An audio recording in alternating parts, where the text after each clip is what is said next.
నా పేరు బండి ఆది సురేంద్ర అండి. ఎక్కడి నుంచి వస్తాను? విశాఖపట్నం నుంచి. సరే, మరి ఇటీవల చూసాం సుప్రీంకోర్టులో తీర్పు రావడం కూడా ఎస్సీ వర్గీకరణ అని చెప్పేసి కూడా అన్ని రాష్ట్రాలకు కూడా హక్కును కల్పించడం చూస్తాం కదా, ఎలా అనిపిస్తుంది అసలు, ఏం చెప్తారు?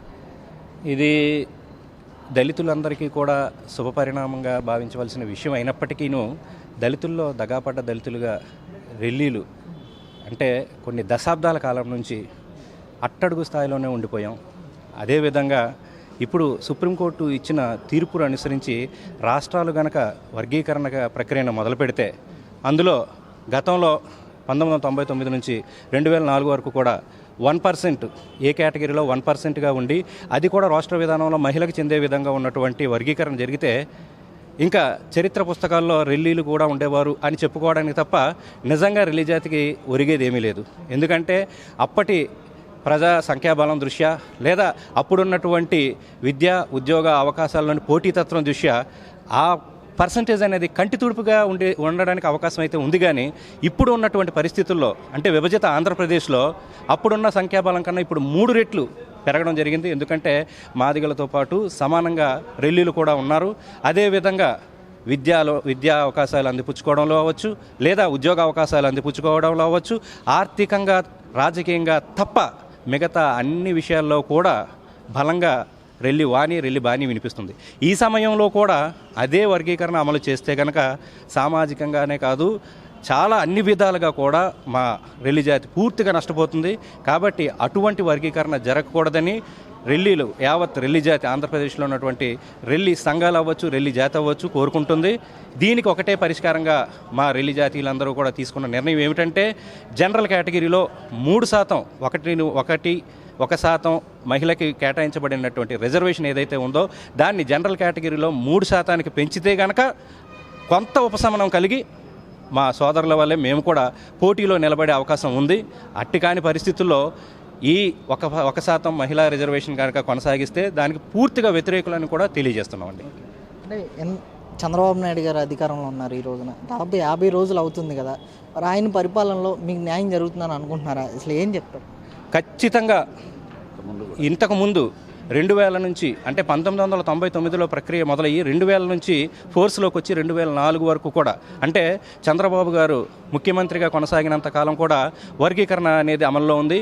ఆ వర్గీకరణ అమల్లో ఉన్నంతకాలం కూడా రెల్లీల నుంచి దాదాపు 70 మంది డాక్టర్లు గాను ఇంజనీర్లు గాను ఎంతోమంది ఉన్నత స్థాయి పదవులు అంటే ప్రమోషన్లు వచ్చి చాలా ఉద్యోగ అవకాశాలు కూడా పొందడం జరిగింది. మరి అవన్నీ కూడా చంద్రబాబు గారి దయ వల్ల అని నిస్సంకోచంగా చెప్పొచ్చు. మరి ఈరోజు కూడా మాకు అంటే రెల్లీలకి ఒక పట్టును కల్పించే వ్యక్తిగా చంద్రబాబు నాయుడు గారిని మేము ఇప్పుడు కూడా నమ్ముతూ ఆయన ఆధ్వర్యంలోనే రెల్లీలకు సంపూర్ణమైనటువంటి న్యాయము మరియు సమాజంలో సముచిత స్థానం కలుగు చేస్తారని మేము పూర్తిగా నమ్మకంగా ఉన్నామండి. అంటే ఇప్పుడు గత 5 ఏళ్ళు జగన్మోహన్ రెడ్డి గారు చెప్పారు కదా, నా ఎస్సీలు అందరూ నా వాళ్ళు, నా బీసీలు అని చెప్పేసి ఇలాంటి వ్యాఖ్యలు చేశారు. అందరికీ న్యాయం చేస్తాము అని చెప్పేసి కూడా మాట్లాడారు కదా, ఏం చెప్తారు అసలు ఆయన ప్రభుత్వంలో ఎలా ఉంది అసలు? ఎస్సీలకు మేనమామని అంటూ మమ్మల్ని చంకనెత్తుకున్నారు. కానీ మాకు రావాల్సినటువంటి ఫలాలు ఏదైతే ఉందో ₹1 కూడా ఏ ఎస్సీ వర్గానికి అంటే మాలో ఉన్నటువంటి 59 ఉపకులాలకి కూడా ఎవరికి కూడా ₹1 కూడా అందలేదు అని సాక్ష్యాధారాలతో పేపర్ లెక్కలతో నోటు లెక్కలతో కాకుండా మొత్తం స్ట్రాటజిక్స్తో కూడా మేము నిరూపించగలం.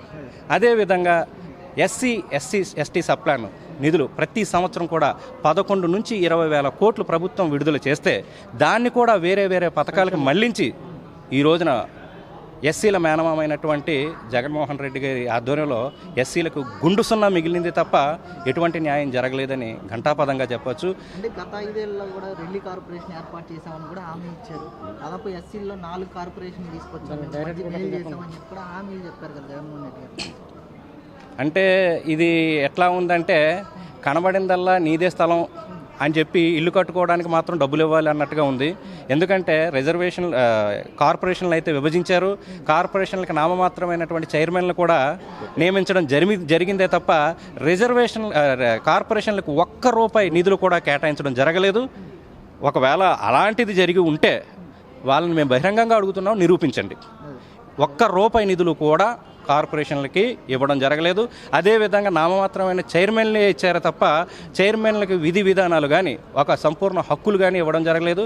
అదేవిధంగా ఏ కార్పొరేషన్కి కూడా డైరెక్టర్లు అనే పోస్టులు కూడా ఇవ్వకుండా కాలయాపన చేసి 5 సంవత్సరాలు కూడా ఈ ఎస్సీ కార్పొరేషన్లకి అంటే 3 కార్పొరేషన్లకి రావాల్సిన నిధుల్ని పక్కదారి మళ్లించి వాటిని కూడా అది దుర్వినియోగం చేశారా లేకపోతే వేరే పథకాలకి వాడుకున్నారా అనేది అప్రస్తుతం. కాకపోతే ఎస్సీ కార్పొరేషన్లో మాత్రం ఒక్క చిల్లిగవ్వ లేకుండా మొత్తం గుండు సున్నా కొట్టారు.